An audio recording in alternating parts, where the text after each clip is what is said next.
Je travaille depuis 37 ans dans un grand hôpital gériatrique, c'est-à-dire de personnes très âgées, très malades, la plupart en fin de vie ou atteintes de troubles cognitifs dans la région parisienne. Je suis à la fois psychiatre, gériatre et je suis docteur en philosophie pratique et éthique médicale. Et ce sujet de la fin de vie, évidemment, me taraude depuis des années.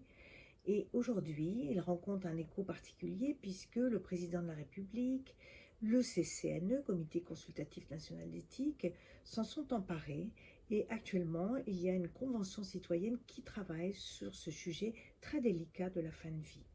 C'est un sujet qui m'anime puisque j'accompagne des personnes très âgées, mais je suis aussi pédopsychiatre d'origine et j'ai accompagné des petits malades, des enfants, avec leurs parents qui finissaient leur vie dans des conditions parfois tragiques. Donc montrer ce que la médecine peut faire et ce qu'elle ne peut pas faire, quelles en sont ses limites. C'est l'objet de ce livre. On ne peut pas tout attendre du médecin.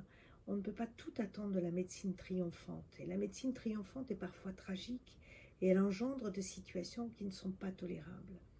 Mais ce que je veux montrer dans ce livre, avec humanité et jusqu'au bout de la vie, c'est qu'il y a des solutions pour apaiser les douleurs et les souffrances psychiques, qui est la grosse question.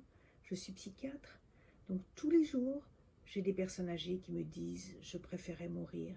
Oui, vous préférez mourir à un temps T, et ensuite, lorsque la rencontre se fait avec moi, il y a une autre envie de vivre.